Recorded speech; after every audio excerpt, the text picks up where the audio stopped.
in business, you look for something that there's a need. There's no water, and you got access to water. You sell water. So African history was something that I see was voided throughout world history. So I wanted to add that perspective.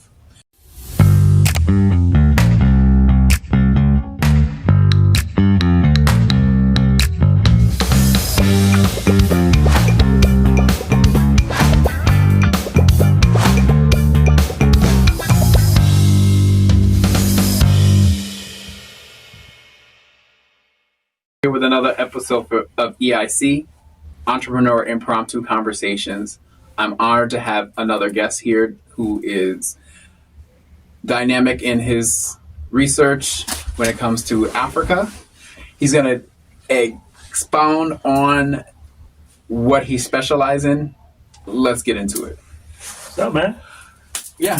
My brother. How's it been? I'm good. Introduce yourself. Emmanuel Kulu, African historian, been teaching ancient African history for the last 10 years.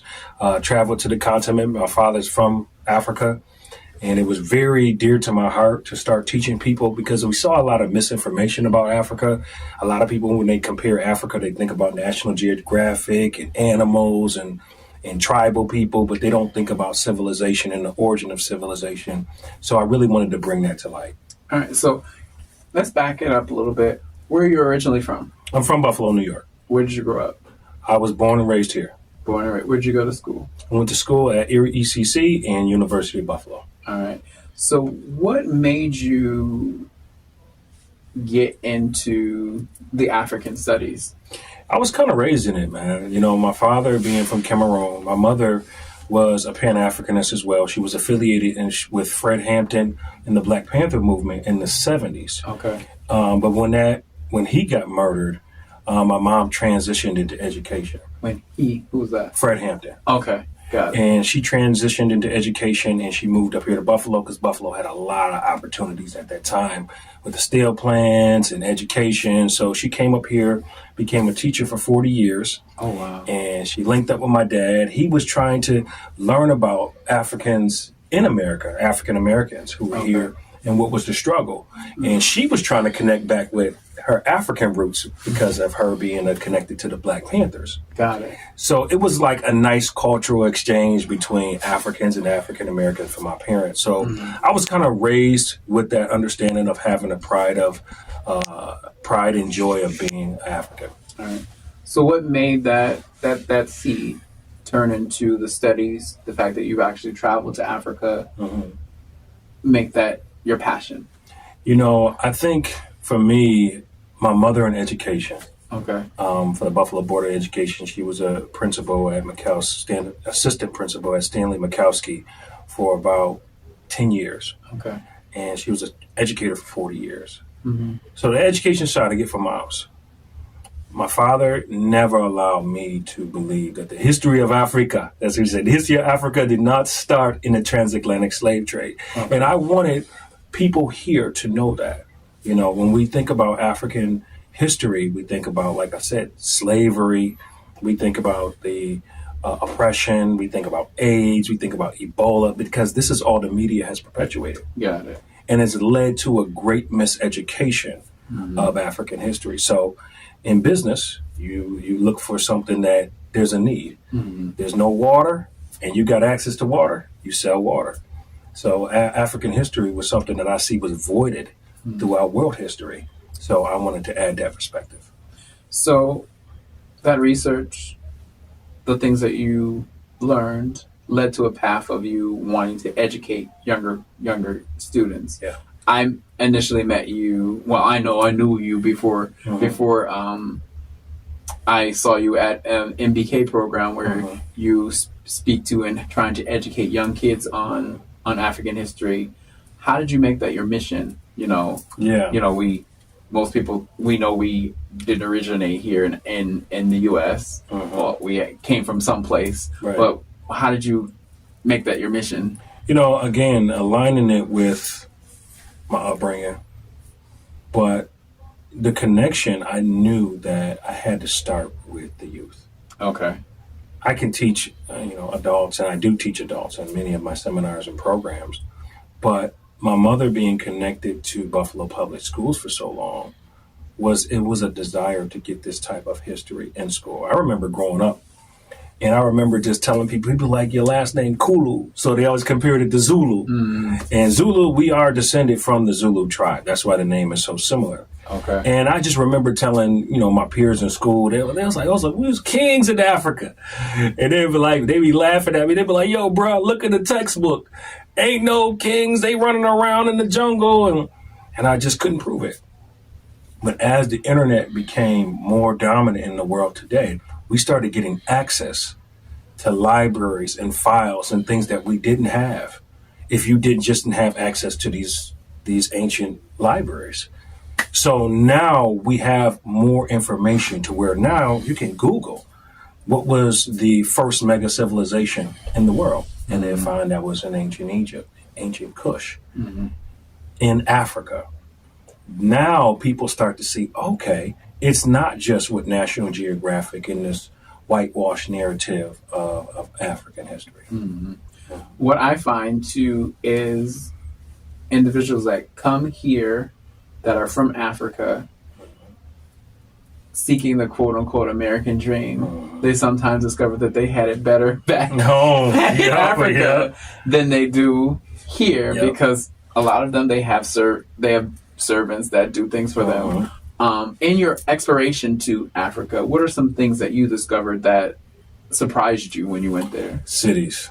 Okay. I remember as a kid, I was just like, when we, touched down on the resort and then you go into the actual city, I thought everything was tribal there when we were kids. And my father popped me in the head and was like, don't believe everything you see on TV. But that really woke me up to seeing civilization, seeing the ancient ruins, because once again, when we look in our textbooks, that's not what it displays. Specifically, can you expound upon some of the specific places that you've been? Cameroon, South Africa. I've been to Egypt multiple times. That really opened up the study part. Okay. Because Egypt and its connection to the Bible, biblical studies, really opened it up for me. Sudan, also Great Zimbabwe. Okay. And when I say I've been to these places, I've been there, but I haven't been there. Okay. And why I say that, because you're not somewhere until you see the common people.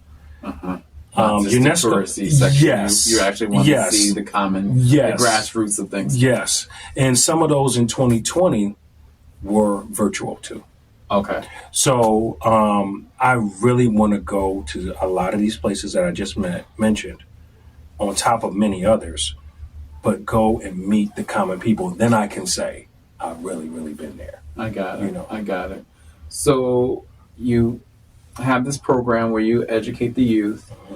What have been some results of your educating of these youth?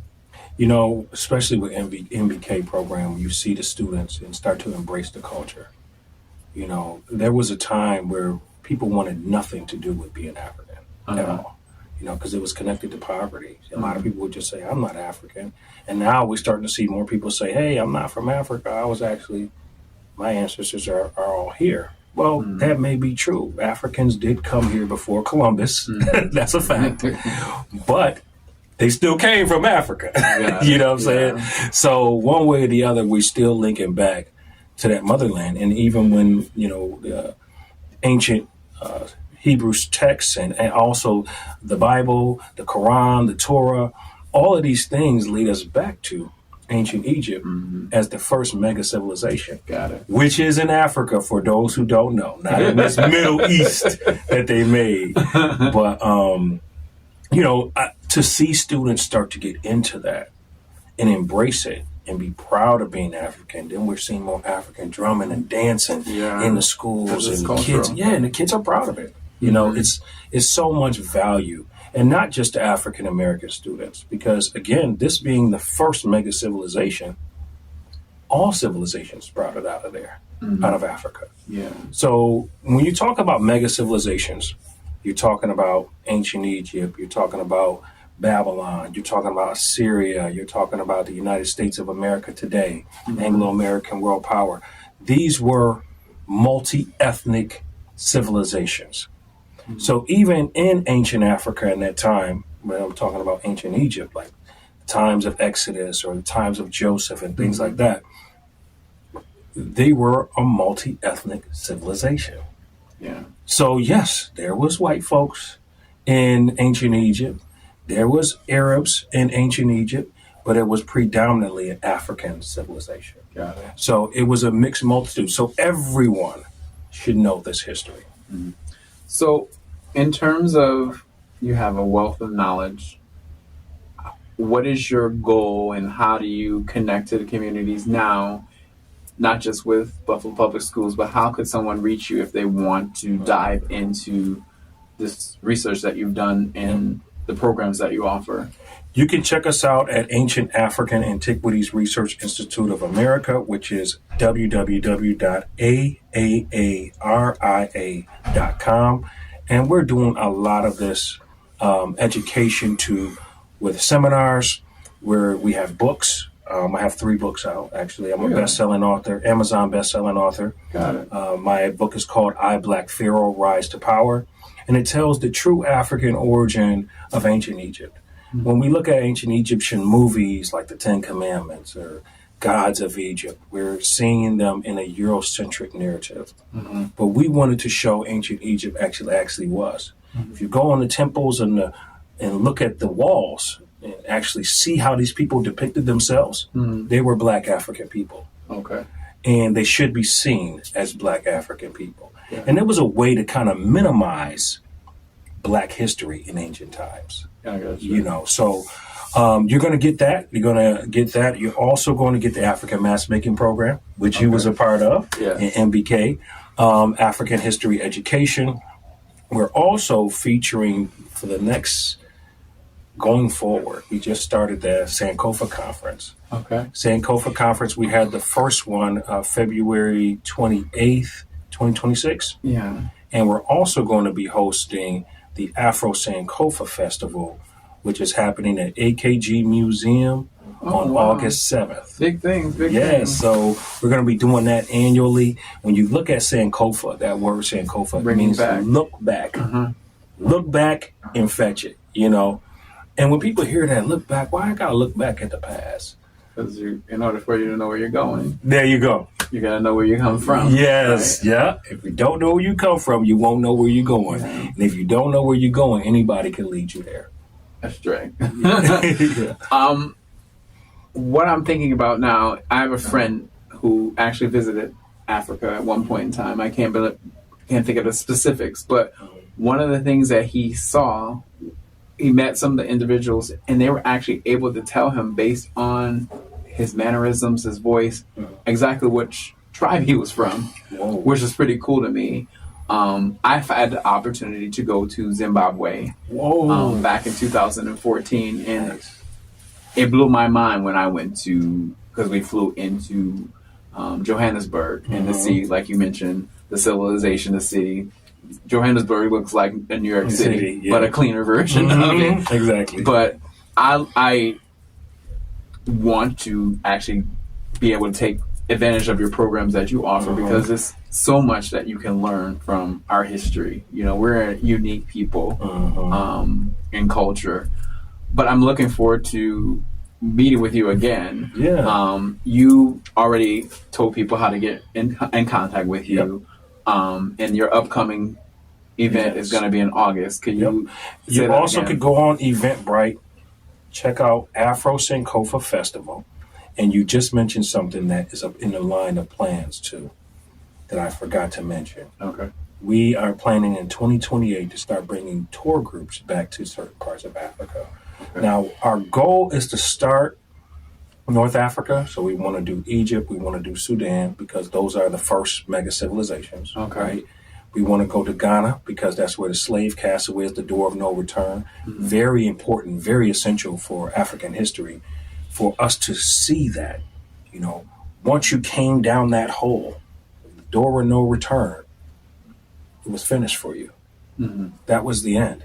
It was either you're going to end up in the Atlantic Ocean by trying to escape or being thrown overboard, or you would end up in America or the Caribbean as a slave. Gotcha. for those who survived.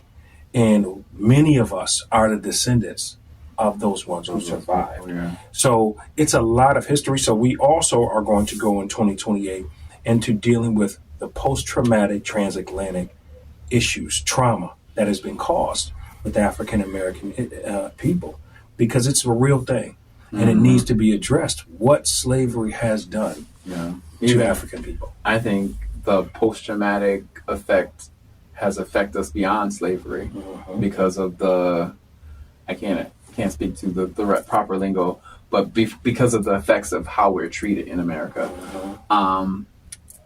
You just had me come up with an idea. There's a guy I know who actually goes back to Africa, and he does tour groups. I'm going to hook you up with him as well. Oh, that'd be great. That's pretty cool. So again, you guys, I can't encompass this in one episode when it comes to African history, but this has been an amazing episode of EIC, Entrepreneur Impromptu Conversations. Mr. Kulu, so graciously volunteered to do this. Please reach out to him. His information is going to be in the comment section. Again, this is EIC Impromptu Conversations, and I've had the great privilege to have this gentleman, Emmanuel Kulu. Yes. What's the name of the ARIA, Ancient African Antiquities Research Institute of America. Awesome. Yep. I couldn't say that, but that. It covers 6,000 years of African history. Yeah. Thank you so much. Thank you, bro. Thank you for having me. Yeah, awesome.